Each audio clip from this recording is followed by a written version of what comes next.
বর্তমানে আমি আছি ঢাকা সাইবার ট্রাইব্যুনালের সামনে। সাইবার ট্রাইব্যুনালের যে বিচারক, বিজ্ঞ বিচারক জনাব নূরে আলম, তো বিজ্ঞ আইনজীবী ও বিচার প্রার্থীদের সহিত আদালত চলাকালীন সময়ে প্রতিনিয়ত অসৌজন্যমূলক আচরণ, অবিচারিক সুলভ আচরণ ও দুর্ব্যবহারের কারণে সাইবার ট্রাইব্যুনালের বিজ্ঞ বিচারক জনাব নূরে আলমকে বদলি বা অপসারণ না করা পর্যন্ত আইনজীবী সমিতি সম্মানিত সাবেক সভাপতি ও সাধারণ সম্পাদক বৃন্দ এবং কার্যকরী কমিটি সর্বসম্মত সিদ্ধান্ত ক্রমে সাইবার ট্রাইব্যুনাল আদালত ঢাকা বর্জনের সিদ্ধান্ত গৃহীত হয়। এই সিদ্ধান্ত 11/2/2025 তারিখ থেকে কার্যকর হয়েছে এবং বর্তমানে এটা বর্জন অবস্থায় আছে কোনো সিদ্ধান্ত না আসা পর্যন্ত। এবং সাইবার ট্রাইব্যুনালের সামনে, বর্তমানে সাইবার ট্রাইব্যুনালের সামনে এই অবস্থা এবং এটা ব্যানার টানিয়ে দেওয়া হয়েছে এবং বিচারক বর্তমানে এজলাসে নেই।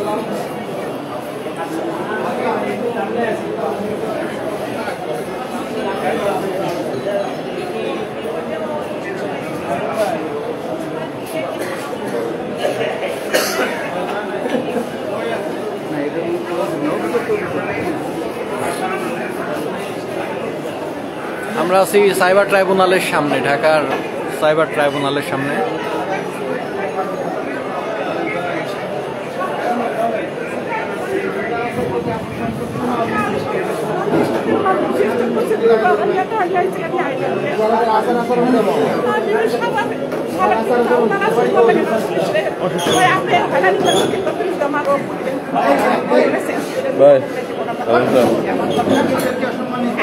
গালিগালাজ করে এই সাইবার ট্রাইব্যুনাল বিচারক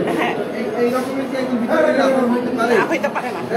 আমি বা আমার সন্তানটা নিয়ে আমি আপনার নাম করে, আমার নাম সুরাইয়া বেগম। তার নাম কি?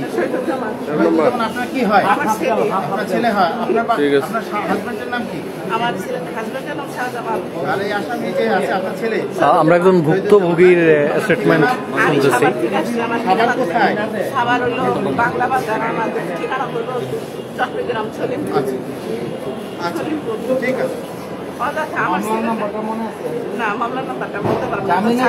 জামিন ক্যান্সেল করে। হ্যাঁ, জামিন 20 তারিখে ক্যান্সেল করে না। মনে করেন যে জায়গা আছে ওনার কাছে আমি আনছি, উনি আনার পরে এমসি দিচ্ছে, তারপরে সে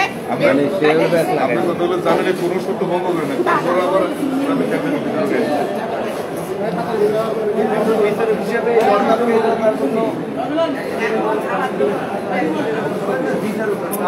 আচ্ছা আমার